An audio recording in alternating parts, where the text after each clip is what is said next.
Bienvenue sur Africa 24 dans cette nouvelle édition du QG Week-end au sommaire de l'actualité. Le président sud-africain Cyril Ramaphosa a officiellement prêté serment ce samedi 25 mai à Pretoria. Le chef de l'État élu pour un mandat de 5 ans promet d'être l'homme du changement, vous l'entendrez. Au Soudan du Sud, la dématérialisation des espaces civils se poursuit. C'est le cas à Kodok, ville située dans le nord-est du pays, où une école qui a servi de caserne aux groupes armés a été restituée aux populations. Et puis les agriculteurs rwandais expriment leur doléance au gouvernement. La ministre de l'Agriculture est allée à leur rencontre et elle promet des solutions, notamment pour les problèmes liés au projet d'irrigation. C'est un nouveau départ pour Cyril Ramaphosa. Le président sud-africain a été officiellement investi ce samedi 25 mai. Il y a 2 semaines, son parti, l'ANC, a remporté les élections législatives avec un peu plus de 57% des voix devant plusieurs chefs d'État et en présence du président de la Cour constitutionnelle. Le nouveau président s'engage à lutter contre la corruption, la pauvreté, relancer l'économie. Pour ce mandat de 5 ans, le chef de l'État, Cyril Ramaphosa, a promis d'être l'homme du changement. On l'écoute.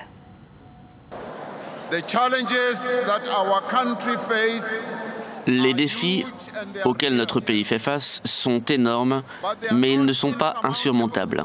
Ils peuvent être relevés.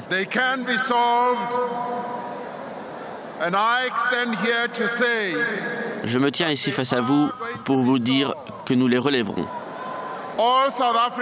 Tous les Sud-Africains veulent des actions et pas uniquement des promesses.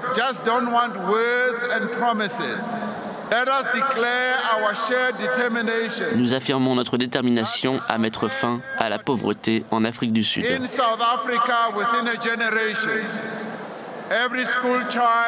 Chaque enfant sera en mesure de lire et chaque personne à la recherche d'un emploi aura une opportunité raisonnable d'emploi. Will have a reasonable opportunity to find employment. As we make this bold declaration, en prenant ces engagements, nous sommes conscients de l'immensité de la tâche.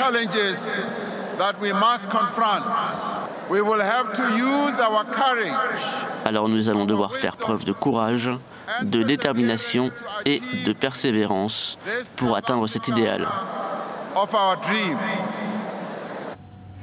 Depuis jeudi 23 mai, la Centrafrique observe 3 jours de deuil national. Cette mesure fait suite au massacre de civils dans le pays. 50 civils ont été tués à l'ouest de la Centrafrique autour de la ville de Paoua, une zone de non-droit toujours aux mains des groupes armés. Corinne Kamsefem.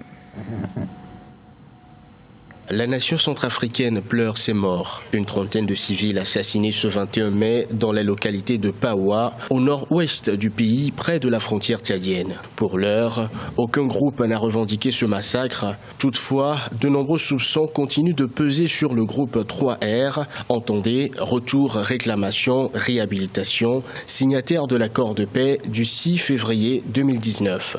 Une telle situation vise à remettre la porte de Khartoum. Mais la communauté internationale aujourd'hui, avec notamment le retrait de la France et avec la crise géopolitique dans la sous-région, le Soudan, la Libye et le Tchad aujourd'hui, il est évident que la Centrafrique risque de faire partie des grandes crises oubliées en Afrique ces dernières années. Donc les acteurs centrafricains le savent très bien, ils feront tout pour que cet accord de Khartoum soit le dernier accord pour permettre à la Centrafrique d'aller vers la pacification. Malgré les menaces lancées par le gouvernement et la mission des Nations Unies, Bi Sidi Suleiman, responsable du groupe armé 3R, rejette toutes ces accusations. Il est depuis le 25 mars conseiller spécial militaire auprès du Premier ministre en charge de la mise en place des unités mixtes associant membres des forces armées centrafricaines et groupes armés. Il y a eu une économie de guerre qui s'est développée en Centrafrique. Il fait qu'aujourd'hui, il est difficile aujourd'hui pour ces acteurs politiques et ces chefs de guerre aujourd'hui de s'adapter à la normalité. Il est évident que ces accords remettent en cause beaucoup d'intérêts économiques et financiers, non seulement des chefs de guerre, mais de quelques hommes d'affaires qui sont notamment dans le secteur du diamant.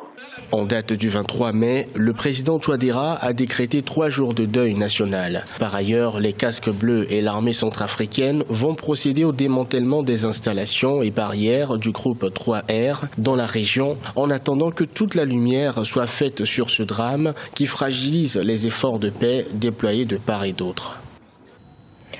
Au Soudan du Sud, alors que les protagonistes de la crise s'emploient à former un gouvernement de transition, la dématérialisation des espaces civils se poursuit, une étape essentielle pour créer un environnement propice à un retour volontaire des civils dans leur foyer. C'est ainsi qu'un accord a été signé ce vendredi 24 mai à Kodok dans le nord-est du pays. Cet accord a permis la restitution d'un bâtiment scolaire à un usage civil après avoir servi de caserne à différents groupes armés au cours des 5 dernières années. On écoute à ce propos le général Akol Majok, commandant de la SSPDF. Nous ne voulons pas faire cela dans l'obscurité parce que nous voulons dire au monde, à la région, que nous sommes pour la paix et que nous quittons l'école car notre présence à l'école ici donne beaucoup d'excuses, même aux donateurs. Si vous parlez d'éducation, ils disent non. Les écoles sont occupées par des soldats. Satisfaction également du côté de la population. Le ministre de l'Éducation parle d'un grand jour pour les enfants de la région. Je vous propose d'écouter James Luania. Ce jour est un jour historique. Nous attendions ce jour depuis le début de l'année scolaire.